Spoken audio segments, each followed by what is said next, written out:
everybody, and welcome to Always Funny in Las Vegas. I'm your host, Ed Regine, and we have a fantastic show lined up for you today. But before I do that, I just want the audience to know that, especially the ladies, I'm married, so sorry, ladies. No, my wife is great. You know, in fact, she has a full-time job. My wife works from 8 in the morning till 5 in the afternoon, 5 days a week.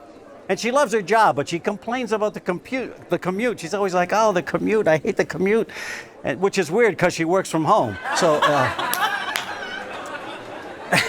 and this happened the other day. I was just kind of goofing around, so I came out of the bathroom and I said, honey, I just shaved Mr. Happy and the twins. You know what that means? She said, yeah, the drain's going to be clogged again. So I used to date before I got married, actually. Had to use the condoms, right? You got to be careful when you're dating. I actually bought some, came with directions on the pack, said, don't ever reuse a condom. I'm like, you know, because for years I just kept rinsing mine out and hanging them on the line. I got three or four of them up there, neighbors looking, oh boy, Ed had a good week. And one time after I was married, just for fun, I bought the glow-in-the-dark condoms. I put one on, I immediately became Darth Vader. I'm walking around the bedroom.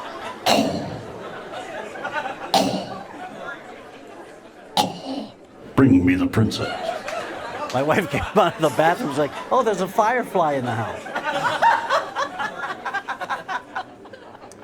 Yeah, I had no luck dating. I dated some women that were just not the best-looking women in the world, you know. I took one and we went on a trip to Jamaica and she had her mole braided, so that was pretty cool.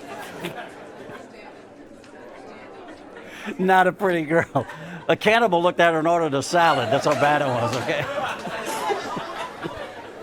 Her edible underwear was made from Alpo, okay? Not a pretty woman. She got one of those facelifts, those real tight facelifts, and now she always looks surprised. She's like, and she put on a little weight too, you know. Her high school sweater now she can wear as a dickie. So, yeah, she put on some weight.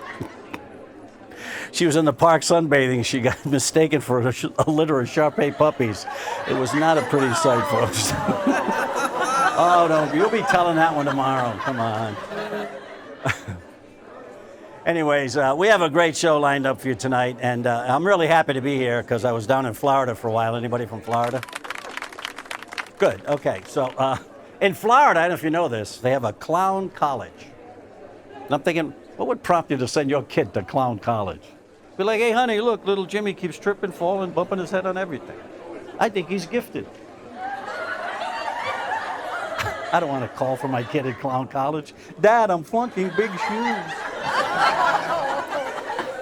Anyways, I'm here in Vegas, so that's what's important, right? Always funny in Vegas, and that's what we do here. We have a great show. We have a tremendous lineup for you today. I know you're going to enjoy it. It's going to be a lot of fun, so don't go anywhere. We'll be coming right back, and remember, we're always funny in Vegas.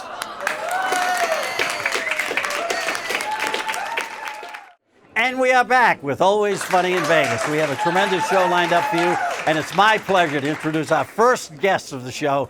She is amazing. She works all over Las Vegas, all the comedy clubs. She's actually a regular opening act for Jimmy J.J. Walker from Good Times. I remember that, so she'll probably talk about that a little bit later. But right now, she's going to make you laugh, and she's really hysterical. So bring her to the stage with a big round of applause, Miss Linda Lou.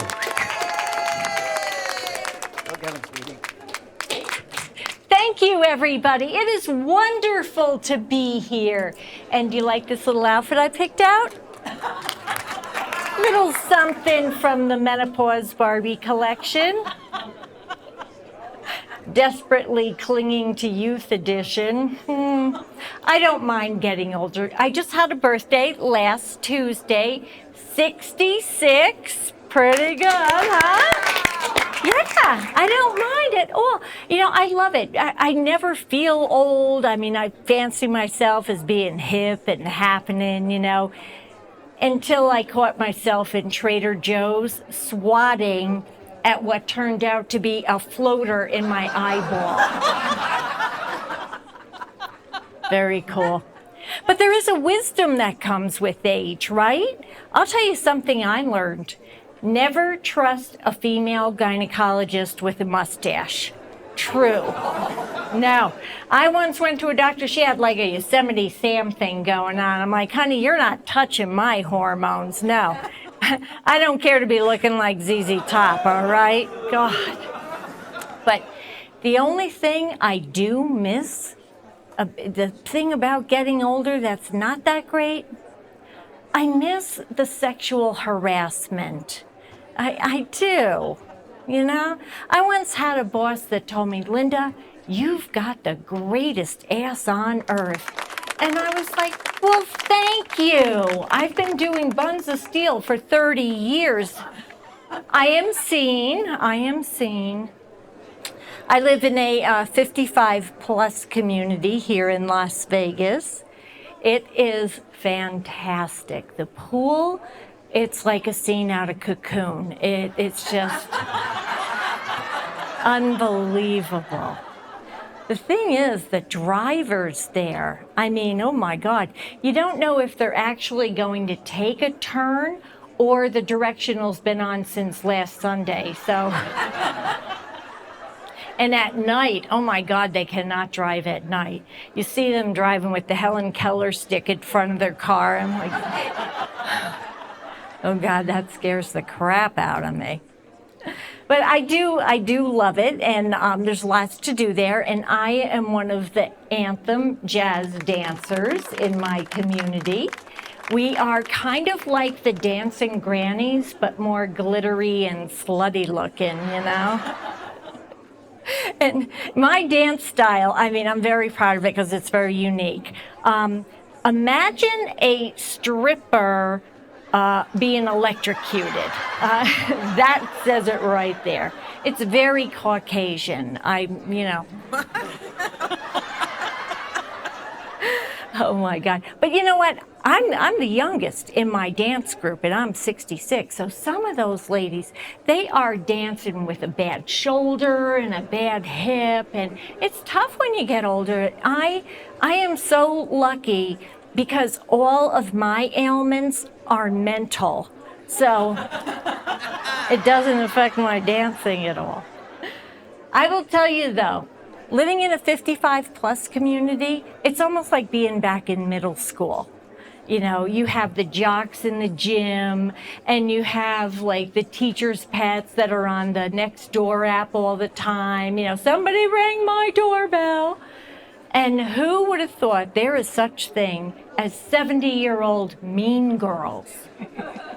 Oh, one of them, she's always bragging. She says, I've been married to the same man for 47 years.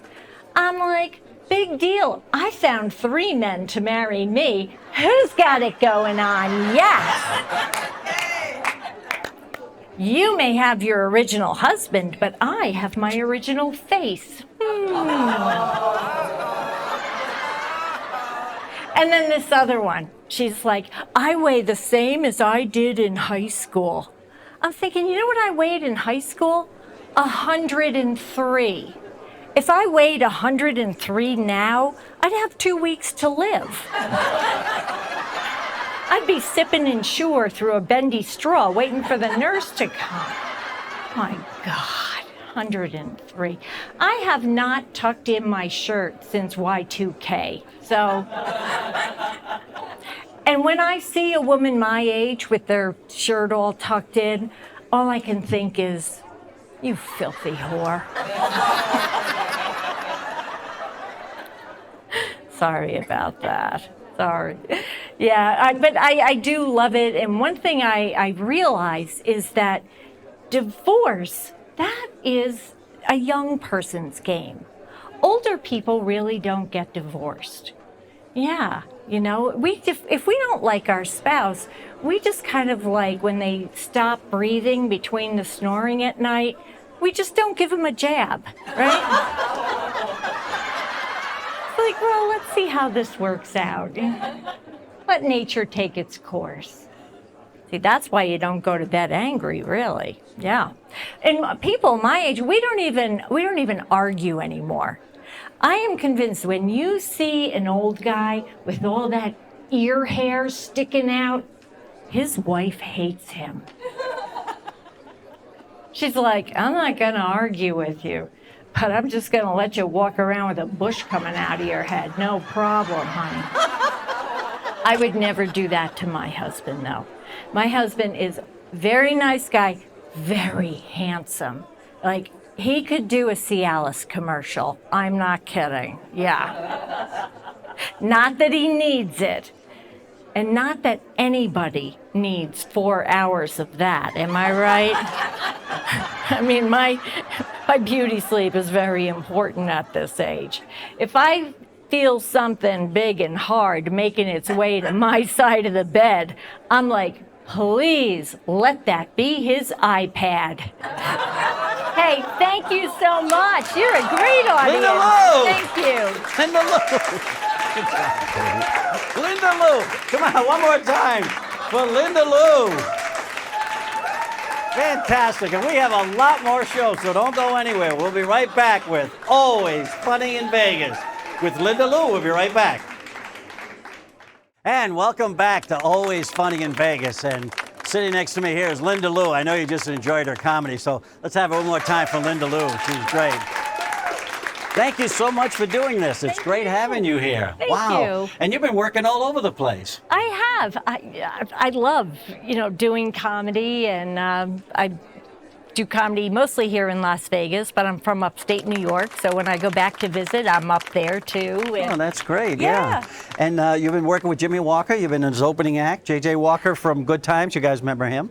Yeah, she's opening act for Jimmy when he performs around Vegas and on the road, right? Oh, he is so good to me. He's such a dear man. I mean, I just feel so lucky. I do. He's a great guy. I had an opportunity to work with him a couple of times in my career, and he's always been great.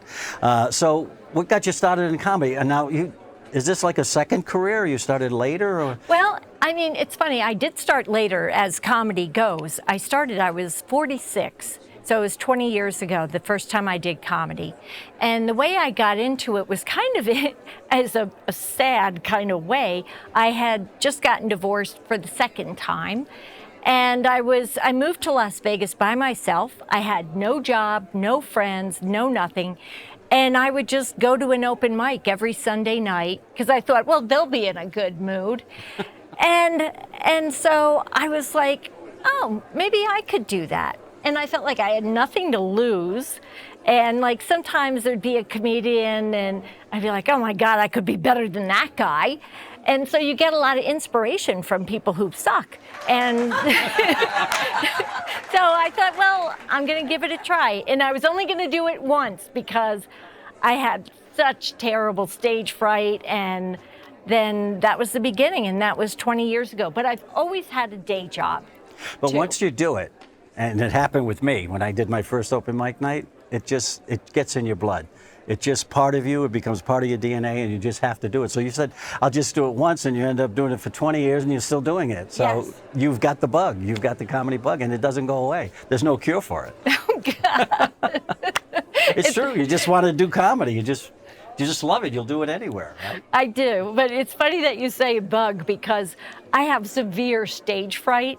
So this is going to be TMI, but I am like in the bathroom the whole day before a show. Really? As if I have a bug. Well, you seem very comfortable. I mean, Oh, it doesn't show. My first open mic, I remember the guy said to me when I came off stage, they did like 3 minutes, and I was terrified. And he said, how'd it go? I said, oh that was just horrible. He said, you look comfortable up there. And I'm like, what? Comfortable. I know. He said, come back next week. And that's how it started. But I'm sure that's probably what happened with you. Yeah. I mean, it gets a little bit easier for me, but I figured out the combination of beta blocker drugs beforehand. So what is this you have? This is, well, in addition to being a comedian, for most of my career, I was a career counselor. And during the pandemic, right before the pandemic, I left my day job and to do more comedy, then the pandemic hit. And we all know what happened with that. So I decided to write a book. This is actually my second book, but this one is called Do What You Want, How to Find a Job That Won't Crush Your Soul. And it's the funniest book about finding a job that's out there. So Well, I got to get a copy of that. That's amazing. Is it for men as well as women, or for anybody? It's for everybody, Wow. even people who are retired, because That's you still awesome. got to do something. It's a great book, yeah. Yep. So, in my first book was Bastard Husband, a love story. Oh. And, Sounds like me. not about you, but it was about my experience coming to Las Vegas by myself, not knowing anybody, and how I got into comedy. So I wrote it to inspire other people, especially women, in their 40s even. It's never too late.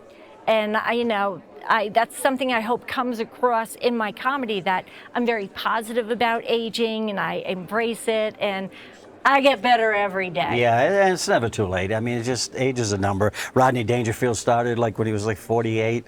Clara Pella, Where's the Beef? She was in her 80s. Yeah. I mean, it's just, it can happen anywhere at any time. You never know. So we just keep doing it. We love it. And we're so happy that you came by to do it for us. And it was a big thrill to have you here. And we're so glad that you decided to do the show. Much. Miss Linda Lou, one more time for Linda Lou. Thank you.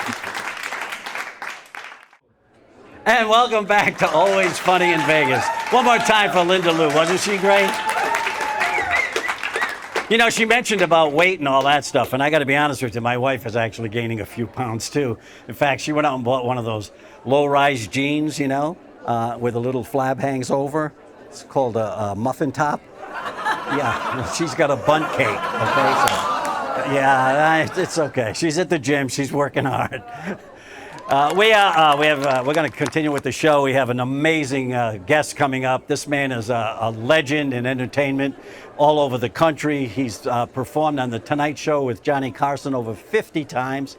He's been on Arthur Godfrey. He's been on Merv Griffin. He's been on Mike Douglas. I mean, you name the show, he's performed. He's a multi-talented guy. He's funny. He plays musical instruments. He's a great storyteller. He's just a wonderful guy and an amazing performer who's been doing it forever. A legend in the entertainment business. It is my pleasure and my honor to introduce Mr. Pete Barbutti, right here.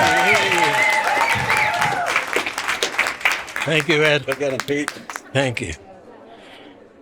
Thank you. This is part of artificial intelligence. This looks like a big theater and everything, but we're just in a little garage here. It'll look good when you see it, but it's kind of like, and this thing here, I only wear this when I need to get Channel 13. I've been in Vegas a long time, longer than almost everybody, so I'll tell you a little bit. When I first got here, the town was run by the mob, as you know, in the old days, but some people don't know that the entire county commission and the city council and everything, they were all Mormons. And I had never, I'm from back east, and we didn't have any Mormons back there where I grew up. And so I didn't know much about them. Anyway, I want to tell you this, because there was a Mormon mafia, Yeah, they're worse than the Italian mafia, because if you screw with them, you wake up in the morning and the bottom of your bed is half of the Osmond family. And you don't want to have that happen. So anyway, the first job I worked here, we got off work at about 4 in the morning. That was our last show. We got off at 4. And of course, for people who, you have a regular job, you get off at 5 in the evening, you don't run home and go to bed. And so that same thing takes true with the entertainers. 4 in the morning, we don't go home and go to bed, right? So we go to the bar and start talking. We hit the bar maybe 4:30, and we talk like baseball, and then we start talking football and sports. Then we talk about different musicians that we work with and different entertainers we work with, and we start drinking, and, by now it's like 4:20. And it's time to go, because there was a written rule. I think it's the Bram Stoker rule. You have to be home before the sun comes up when you're working nights. So I took a cab because I frankly had too much to drink, and I know this has probably happened to some people watching this. But I got into my house and I went upstairs and went to bed. And it's about an hour later, the doorbell starts ringing. And I think, man, who is that? And it was very difficult. I got up and I grabbed my robe and I tried to put the robe on, and I noticed that the angle of the sleeves had been altered. I don't know why someone would do that, break into your house with a needle and thread and actually alter the angle of the sleeves of your robe. But it happened, and I couldn't get the robe on, so I just sort of crunched it up around myself, you know. And I came downstairs and I opened the front door, and it was the two young Mormon boys, you know, who were spreading the word.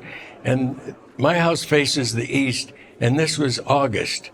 And they're standing there, and the sun was directly behind them. And the one kid said to me, "We're here with Jesus." I'd never been that scared in my entire life. So we deal with them, and we integrate. We all learn to get along. And I'll say one thing about, since this show is all comedy, I had the good fortune to do a television show. I think it was Mike Douglas, but it doesn't matter, with Commander Lloyd Booker, who was the commander on the USS Pueblo, ship that was abducted by the North Korean Navy. It was a spy ship. Everybody has them. Everybody lies about it. And when they come out to take you prisoner, you make a phone call and the Air Force shows up and then they run. Well, this time, for some political reason, the Air Force didn't show up and they captured Commander Booker and his guys, 100-man crew. And they tortured them. They were in prison in North Vietnam for about a year, and they tortured them. And the Commander Booker personally had to go out every morning and dig his own grave and then kneel at the grave, and somebody would cut off behind him with a handgun and put it to his head and say, "Fire," and there was never a round in the chamber.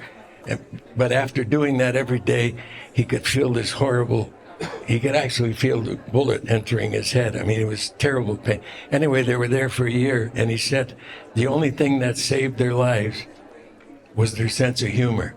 I mean, they all prayed every night, but prayer is one way. You never hear God say, 10-4, I got you, you know. So you're praying, you're hoping something will get better. And it never did get better, but finally what allowed them to remain their sanity was just their sense of humor. They would imitate the one guard, the way he walked, or another guard, the way he had his hat on. They would do jokes. And he said it's the only thing that allowed them to stay sane for an entire year.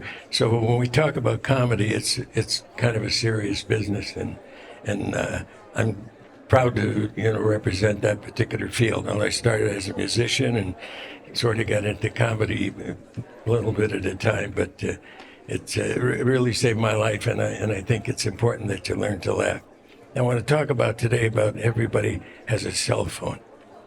And years ago, they say, how the hell did you do it? Well, think back thousands of years to the mother continent, Africa, when guys would beat drums and they could communicate with another village down the road. And the indigenous people in America, they had smoke signals and they had tom-toms and they could communicate perfectly. Well, I go back to an era in New York, in New Jersey, the East Coast, when you lived in an apartment house and you had steam heat and you had a radiator, and if you wanted to get in touch with the janitor in the middle of the night, you didn't get up and take an elevator down 20 floors or something. You'd grab something like a hammer or wrench and you'd go over and you'd bang on the radiator. And the janitor could hear those knocks that would be transmitted through the metal pipes that were conducted to the furnace in the basement. And if the janitor had a reply, he could bang on the furnace pipes, and you could hear it on your radio. You could carry on a conversation. And a typical one would be if you wake up and it's cold in your apartment, and so you go to the radiator with a wrench or a hammer or something, and you say, by banging on the radiator, you say, which means let's have some heat. The janitor could actually read that. It was the language. And the janitor sometimes was in bed with a bottle of Thunderbird and didn't want to move. And his response would be, which is, go back to bed. And this conversation would get on. The tenant would say, hey, man, I mean, we're freezing up here. It's your job. Go there, stoke up the furnace, and let's have some heat. And the janitor still not motivated to move out of bed. Once again, go back to bed. Well, now the tenant would get really irate, and he would get crazy, man. He would start, hey, janitor, this is a stinking situation. I'm paying my bill, and this is the last time I'm going to tell you I want some heat up here. And finally, the janitor, in order to end this conversation, just simply said, okay, you can figure that one out. And so in closing, I use that language. with this little poem that roses are red and violets are blue, and Vladimir Putin. Okay. Thank you all. I appreciate being here. Hey. Pete Barbutti! Hey, this goes back. The man, Pete Barbutti! One more time for the man, the legend, Pete Barbutti! And we'll be back with lots more of Always Funny in Vegas. Don't go anywhere. You're going to love what's coming up next. We'll be right back. And welcome back to Always Funny in Vegas. I'm sitting here with the legend, Mr. Pete Barbutti. One more time for Pete. Hey, for Pete. Thank you, Ed. First of all, I want to thank you so much for doing this. I mean, you're still going sure, strong. you threatened my life. I had to come here, man. You're still going strong. You're working all over the place. I just saw you at the Italian American Club not long ago. Yeah. You're out there working, and you took the time out today to come and visit with us and spend some time, and we really, really appreciate that. Thank you so much for showing up. My pleasure. Now, tell me about all these appearances on The Tonight Show, because I remember being a younger kid, and watching it, and I would see you, and like with the crazy hair and the goatee, and you play the trumpet and all of that, and I'm like the piano with my nose. the piano with your nose, which I can't do that. No, I'd break the piano. You hit chords. I'd break the piano. But anyways, so you did all of that, and I remember that, and all through the years you did all these shows. So what was it like? How was it? Did you get to know Johnny well at all? I was lucky. I had a great career. Because I want to go back a little bit. Philosophically, I was an incredibly shy child. I mean, really shy. I grew up in a great situation. My grandfather, who came from Italy, he and his wife, and my grandmother, they bought an old house in Scranton, Pennsylvania that was 100 years old when they bought it. Wow. So it was when I moved in, it was 150 years old or something. Wow. There's no nails, wooden pegs, but it was like a big mansion. It was a big house. Yeah. And my grandfather, who was a contractor, he divided up the rooms and everything. So all the families, all of his kids, they had 6 children. All the families lived in this house, but in the back, there were little houses that originally were slaves' quarters, like 200 years ago. Yeah. And he remodeled them and put heat in there. And the garages were originally stables. And so, I mean, this is a very old house. Wow. And so I grew up with all cousins and uncles and aunts as a constant supervision. But I was incredibly shy. And then when I was in 4th grade, I think, the teacher said, "Tell us what you did for your summer." And I told him I went fishing with my Uncle Ralph. And we were fishing on this pond, and there was this wooden log there. And Uncle Ralph said, if you step out on that log, then you can cast into this little cove there. And so I did it, and it turned out the log wasn't hooked to the bottom, it was floating. And I stepped on the log, and the log sunk. And the teacher said, "And how did you feel when the log sunk?" And I said, "Wet." And all the kids in the class laughed, and I felt this warmth from my feet up to the and that was in 4th grade. And then when I was about 9 or 10, my family were very poor. They went into Hawk and bought me an accordion. And that allowed me to be a public figure. Mm-hmm. And so that gave me the reason to be on stage. Now, the first group I worked with was called Teddy Volts and the Overtones. And it was a very hip jazz group. We played all, Miles Davis and Dave Brubeck. We played all the hip stuff. And it was a very effete group. We didn't want the people to really understand us. So we played all these deep songs. And I was playing the accordion. And then they said, somebody make the announcements. They said, we don't know these songs. So I was the least inhibited of the 4 guys in the band. So I started by saying, here's a song written by Lenny Tristano. And it's a song called whatever, a song written by Johnny Mercer called Midnight Sun or something, And then I got bored just doing that. So I started to elongate the introductions. There's a song written by Lenny Tristano and Clyde Beatty. They were on a small fishing boat in the Missouri. And I'd go into this thing.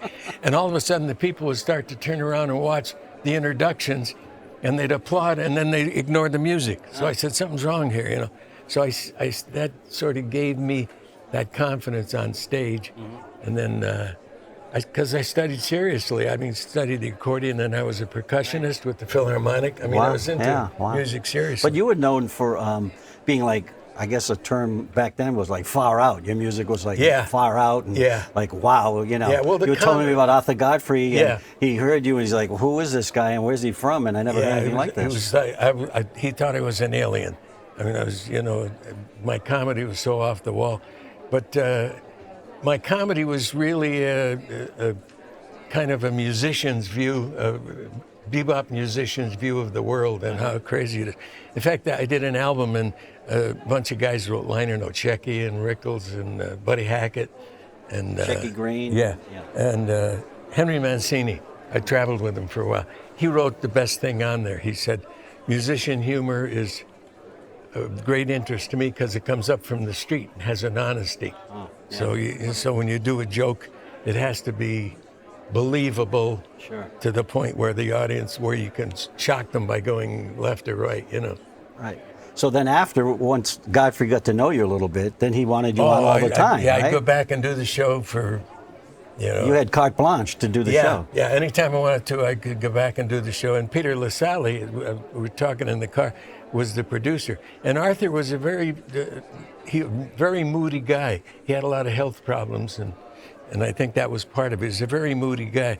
But he was the greatest media salesman that ever lived.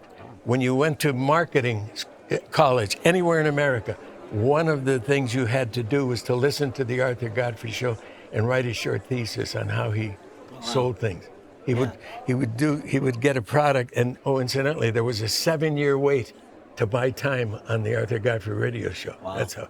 And he had that little Swedish thing, Banaka. It was like a breath freshener. Oh, the breath, yeah. You put Banaka, a drop on your you put a tongue drop, if you were a smoker. Right. Well, he got them as a new sponsor, and I watched him do it. It was fascinating. He started by reading the copy, and he let the paper be heard on the air. Rattle. This says this Banaka. They said, well, that's hard to believe, but I guess if it's the truth, it's the truth. And he didn't really back it. Then he says, and then finally, he said, you know, remember the other day he said we smoked a cigar. He was a cigar smoker, as was I. We smoked a cigar, and I had to go up and visit with the head of CBS Radio. I said, yeah. He said, well, you crazy guy, you made me smoke that cigar, and I was going to go up and talk to him with my cigar breath. So I had this Banaka. I put one drop on my tongue. Man, my breath, and all of a sudden, Banaka sales shot up crazy because now he was experiencing he became the spokesperson without even really knowing. Yeah, he was an amazing guy. So the one thing that you told me that was fascinating, and I think you should share with our audience, is the thing with Johnny Carson, where you were on there and with Mel Torme, and there was some kind of a joke that Mel Torme said. Well, I think you kind of chimed in with a joke, and Johnny got upset and sort of blackballed you. He 86'd me. Yeah, I think it was 14 years. I wasn't allowed to do the show. Yeah, for one joke. Yeah, that's amazing. And Peter LaSalle was the producer of the Carson show, and he was my biggest fan. So he'd call and he'd apologize, and then when Carson started to have substitutes, started to take some time off. Then Joan Rivers, Johnny. Yeah, I was first call. I would get there, and I was fine. And so then, he didn't mind you doing it if it was a guest host, but he didn't want you on when he was host. And then finally one day when they called me and said, "Can you do the show Friday?" I said, "Yeah, who's on?" And they told me. I said, "Who's hosting?" And because some hosts were real good to work with, you know, like Bob Newhart was real good because I could come in and start an argument with him right away, and he knew exactly where to go. You know, he could start coming back. So certain people were, McLean Stevenson was very good. You know, certain people were good at this. Anyway, I was called and I said, "Who's hosting?" They said, "Carson." I said, "Oh, I'm on the list." "Oh, no, yeah, I'm on the list." So I said, "Okay, I'll call you next week." Then he called back 5 minutes later. He said, "I mentioned to Johnny you're going to be here." And he said he's thrilled. So Johnny actually had a list of people that he didn't want on the show.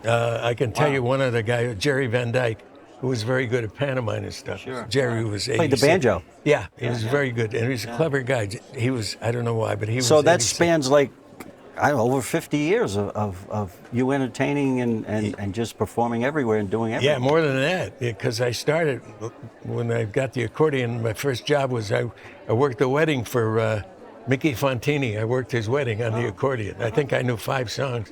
Wow. And Mickey paid me $3, or he offered me $3, and he stiffed me. That was my first gig. Yeah. But after that, I would play Polish weddings and bar mitzvahs. And the big thing at a Polish wedding You have to understand, Scranton was full of Polish people, and they were very cliquey. At a Polish wedding, it was an all-day job. You went with your accordion, you went to the bride's house, and you played the Polish wedding march when she walked down the stairs in her gown for the first time, and the family was seeing her for the first time. Then somebody, because I was a kid, somebody put me in a car and drive me to the church. And when she exited the car to go into the church, you play the Polish wedding march. Then you sit in the back of the church. There's a high mass, of course. When mass is over and she comes out and they throw the rice, then you play the Polish wedding march. Then you get in the car and then you go to the family's house for the breakfast. And they have this, it's always at a family house. It's a formal breakfast. There's more food than you've ever seen in your life. Wow. And a lot of drinking. And then you play polkas and mazurkas and chardashes while they're eating breakfast. When do you play Lady of Spain? Because that's you don't get right. to play Everybody that's an accordion Our good plays friend Lady Dick of Spain. Antino, yeah. That's where accordion players go to church, Our Lady of Spain. But anyway, so this now- goes on, and then you go to the reception at night, and you stand at the door, and everybody comes in, drinks a shot of whiskey.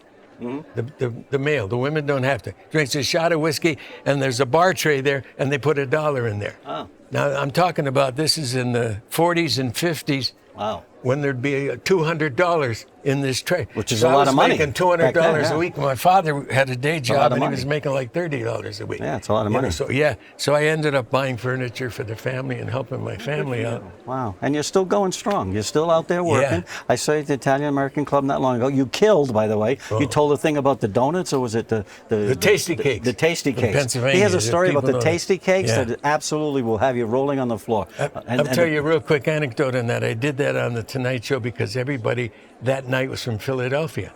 David Brenner was from the York, Philly Sure, area. David, but sure. And Jack Palance was on, who's from Yep, the area. Jack Palance. And Bill Cosby was on. And so I was doing this tasty cake thing because they all knew what I was talking about. And I mentioned the brand name, Tasty Cake. And then I got Peter LaSalle called me and said, the Tasty Baking Company is so thrilled that you mentioned their product. They want to send you a gift. Can we release your address? I said, yeah, okay. So it was like a week later, 2 weeks later, a trucking company from Utah. It wasn't Acme, but it was a name like that. The guy called, he said, you live on a dead-end street there, don't you, on the map? I said, yeah. He said, I can't get my semi up there. I said, oh, what you got? So we got a shipment from Philadelphia, the Tasty Baking Company. I said, oh, man, where's your terminal? And actually, it was only about a half mile from my house. It was back off Industrial Road, which is Dean Martin now. There was all terminals. Yeah. So I got my two sons. They're husky, and we jumped in the station wagon and went up there. And the guy said, sign here. Milne Shipping, M-I-L-N-E. And he opened the back of this semi, and he took out a package with 6 packs of Tasty Cakes. They sent me 6 packs of Tasty Cakes, and it was a bicentennial sampler, and it was a year past the bicentennial. This is what the guy sent me. And then, and we laughed, well, it didn't make it home. We ate them in the car going home. You know. They were a year old. Were they stale? No, they weren't stale, but they weren't real fresh. Anyway, the next time I went on, I told that story, and the owner of the company, excuse me, they're sold out by now to Nestle Tasty or Cakes, somebody. yeah, I'm sure they are. And the owner said, I'm embarrassed by this situation. I thought if the guy had any brains, he's going to deliver a dump truck full of Tasty Cakes. What would that cost him? Maybe a couple $1,000. Okay, yeah. And they'd dump it on my front lawn, and the press would take a picture, and it'd be on the front page of the newspaper, and I would give the cookies to the orphanage or to Opportunity Village. And the next time I'm on the Tonight Show, I'd say, Johnny, look at this picture, and they'd get another plug. The guy had any brains. So he sent me 6 packs of Tasty Cakes. And then I went on and I talked about it. And he sent me a letter that was typed, and I swear it looked like a kidnapper typed it. It had everything but the inverted E's. The thing wasn't lined up, you know. Yeah. And he said, I'm sorry about the mix-up. In order to make it up to you, next time you're in Philly, I'd like to show you our factory. And I thought, boy, there's a thrill, you know. There's the dough over there, and there's the icing over there. So let's bring it up to today. Now, where can we see you? Is there somewhere you're going to be performing? I'm still doing a bunch of, I got a ton of things on YouTube. from the Gary Right, well, you Moore go to show. YouTube, yeah, and- sure. Yeah, the Gary All Moore the stuff show. that you've yeah, done, Mike yeah. Douglas, Merv Griffin. But if we want to see you live, are you performing? Yeah, every once in a while I do most of the things for the Las Vegas Jazz Society. Uh-huh. You know, And you 'cause play. that- You play. Yeah, that was my. Do you do some stand-up as that, well? Yeah, Tell a that few was jokes? my roots in music, and so I do that for them. I'm very proud of my connection. Well, we're with going them. to keep our eyes open. Okay, Ladies then. and gentlemen, we're going to keep our eyes open. We're going to find him, and we're going to go see him, and he'll have you rolling in the aisles. He's tremendous. He's a legend, and we're so happy that you Thank decided you, to Ed. do the Thank show. you. And I just owe you one, I guess. No, because, you this threatened my is life for this. That's enough, man.